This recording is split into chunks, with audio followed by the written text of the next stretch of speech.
মিয়াদুকলা শীতল পানীয় আৰু চিপছৰ পেকেটেৰে ভৰি পৰিছে বজাৰ। মিয়াদুকলা শীতল পানীয় সেৱন কৰি অসুস্থ হৈছে ছাত্ৰ আৰু ছাত্ৰ সংগঠনৰ সদস্য অসুস্থ হৈ পৰাত এক উত্তেজনাময় পৰিৱেশৰ সৃষ্টি হৈছে। এই ঘটনা কেন্দ্ৰ কৰি চৰাইদেউৰ সাপেখাতে তীব্ৰ উত্তেজনা। ৰাজ সুইটছ নামৰ এখন হোটেলত মিয়াদুকলা সামগ্ৰী বিক্ৰী কৰি অহাৰ অভিযোগ উত্থাপন হৈছে আৰু নিশাই হোটেলখনত অভিযান চলাই প্ৰশাসনে অনিৰ্দিষ্ট কালৰ বাবে দোকানখন বন্ধৰ নিৰ্দেশ দিয়া হৈছে।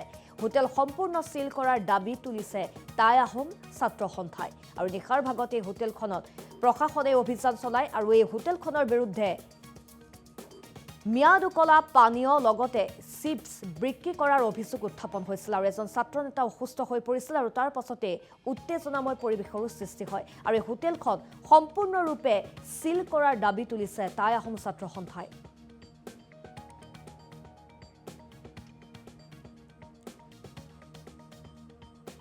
চাৰিআলিত থকা যি ৰাজ সুইট হোটেলখনত আমি বিগত সময়তো আমি যিবিলাক ধৰক আপোনাৰ বস্তুৰ এক্সপাইৰী ডেটৰ আমি বহুত কথা আমি শুনিবলৈ পাইছিলোঁ আৰু আজি আমি ইয়াত আহি পিনি আমি প্ৰত্যক্ষ কৰিলোঁ যে ইয়াত যিসকল আপোনাৰ ঠাণ্ডা ক'ল্ড ড্ৰিংকছ জাতীয় বস্তুবিলাকত ইতিমধ্যে এক্সপাইৰী ডেট হৈ গৈছে। অলপ আগতে ভাইটি দুটা মানে ঠাণ্ডা খাওঁ বুলি দোকানখনত সোমাইছিলে। খোৱাৰ পাছত তেওঁলোকে যেতিয়া এক্সপাইৰী ডেটটো চাইছে তেতিয়া আমি মন কৰিছোঁ যে যোৱা মাহতেই ইতিমধ্যে এক্সপাইৰী ডেট হৈ গৈছে। আমি গতিকে চৰাইদেউ জিলাৰ খাদ্য বিভাগৰ ব্যৰ্থতাৰ কাৰণে এইবিলাক হৈছে বুলি আমি ভাবিছোঁ। গতিকে আমি সদৌ টাইমছ ছাত্ৰ সন্থা চৰাইদেউ জিলা সমিতিৰ তৰফৰ পৰা মিয়াদুকলা শীতল পানীয় আৰু চিপছৰ পেকেটেৰে ভৰি পৰিছে বজাৰ। মিয়াদুকলা শীতল পানীয় সেৱন কৰি অসুস্থ হৈছে ছাত্ৰ আৰু ছাত্ৰ সংগঠনৰ সদস্য অসুস্থ হৈ পৰাত এক উত্তেজনাময় পৰিৱেশৰ সৃষ্টি হৈছে। এই ঘটনা কেন্দ্ৰ কৰি চৰাইদেউৰ সাপেখাতে তীব্ৰ উত্তেজনা। ৰাজ সুইটছ নামৰ এখন হোটেলত মিয়াদুকলা সামগ্ৰী বিক্ৰী কৰি অহাৰ অভিযোগ উত্থাপন হৈছে আৰু নিশাই হোটেলখনত অভিযান চলাই প্ৰশাসনে অনিৰ্দিষ্ট কালৰ বাবে দোকানখন বন্ধৰ নিৰ্দেশ দিয়া হৈছে।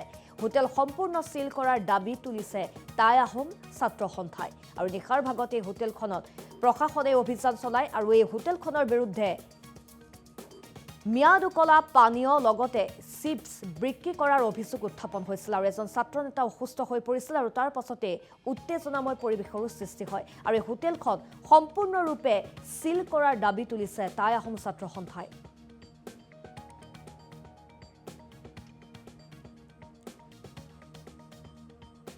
চাৰিআলিত থকা যি ৰাজ সুইট হোটেলখনত আমি বিগত সময়তো আমি যিবিলাক ধৰক আপোনাৰ বস্তুৰ এক্সপাইৰী ডেটৰ আমি বহুত কথা আমি শুনিবলৈ পাইছিলোঁ আৰু আজি আমি ইয়াত আহি পিনি আমি প্ৰত্যক্ষ কৰিলোঁ যে ইয়াত যিসকল আপোনাৰ ঠাণ্ডা ক'ল্ড ড্ৰিংকছ জাতীয় বস্তুবিলাকত ইতিমধ্যে এক্সপাইৰী ডেট হৈ গৈছে।